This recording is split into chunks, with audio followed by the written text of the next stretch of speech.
Welcome back to the channel, everybody, and today I want to talk about the Labour Party's first and upcoming budget.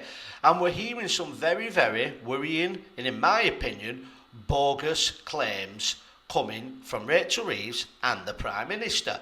But just to give a bit of a background to what I'm going to tell you in a minute, is you've all heard of the £22 billion black hole that the Labour Party claim the Conservatives managed to mysteriously mask over before the general election. Now, for anybody that doesn't know, when a general election is coming up, the civil servants in Whitehall show the books to all the parties, and they have to do this so the parties are able to show us a manifesto based on the money that will be there if they win the general election. Now, the Labour Party claim that somehow the Conservatives managed to fool everybody, and there was actually £22 billion short of simply breaking even before they'd spent a penny this year. Well, now Rachel Reeves says, weeks before the upcoming budget, that it's actually a £40 billion. You have the £22 billion by the Conservative government that they lied about, and now she needs another £20 billion in order to save the country. And she claims with this extra £20 billion, she will invest in the public sector, she will save the NHS, and of course Keir Starmer keeps telling us that we're going to be facing hard times and it's going to get worse before it gets better. Does that remind anybody of David Cameron's "We're all in this together"?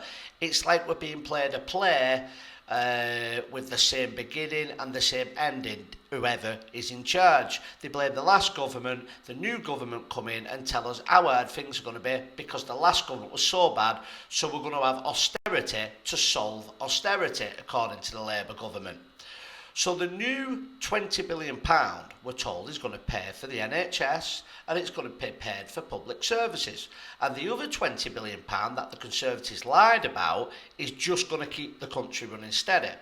But there's one problem with that argument. A video we did the other day and an announcement that was made by Red Ed Miliband is that they are going to spend £20 billion on carbon capture on his big green dream that he's got. And if we take into consideration the £11 billion that they have already spent on pay rises for junior doctors and train drivers before they've even announced the budget, and we add on Ed Miliband's £20 billion, we already come to £31 billion.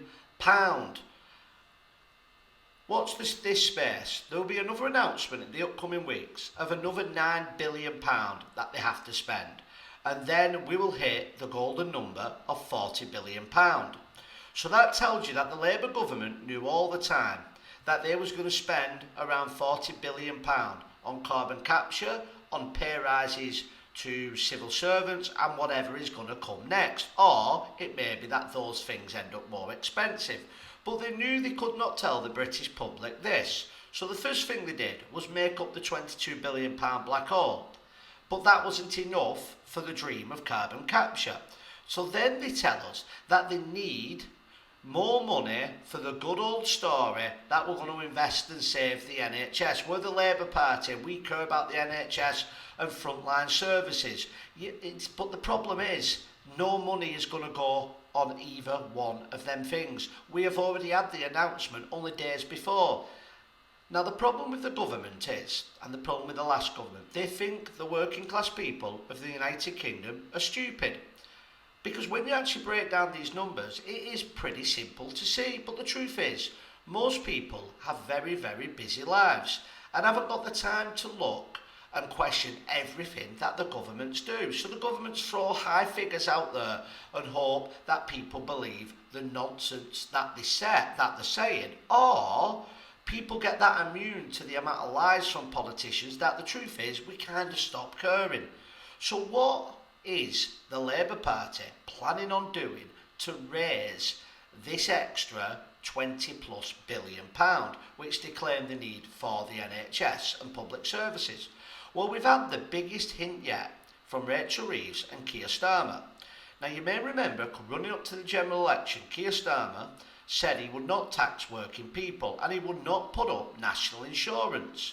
Well, it turns out that Keir Starmer is set to make a massive U-turn, but he won't tell you it's a U-turn, because what he's going to do, he is going to raise national insurance, but only on employers, and he'll claim that he is still, by doing this, not raising tax on working people like you and me. But of course Keir Starmer is raising their taxes as well, because what's going to happen? There's two big things. One is, out of all employers, 5.5 million of them are small to medium-sized businesses, where they might only employ 5 or less people. They don't make hundreds of grands a year. Some of them even lose money some years. That's the risk that they take. Others might make 20, 30, 40,000 pounds. They are as a working class as somebody who works for that employee. Well, he's going to tax them, so he is taxing working class people. But what he's going to do by raising their national insurance is the burden is then going to come down upon workers, whether that is 0-hour contracts, whether that is looking at lowering people, the amount of hours that people do. It may be a planned pay rise that they had, not doing that. So Keir Starmer's once again showed himself to be the misfibber that he is. He knew he was going to raise national insurance, he knew he was going to give the pay rises to the civil servants, and he knew he was going to waste £20 billion on carbon capture, claiming that they're going to capture the carbon out of the air, and somehow this is going to make the country that uses less than 1% of CO2 emissions so green it's going to save the planet. But please let me know what you think. Do you think, and you may disagree, that Keir Starmer is actually not taxing working class people by raising the national insurance on employers only? And please can I ask you to like, share and subscribe, and I'll see you on the next video.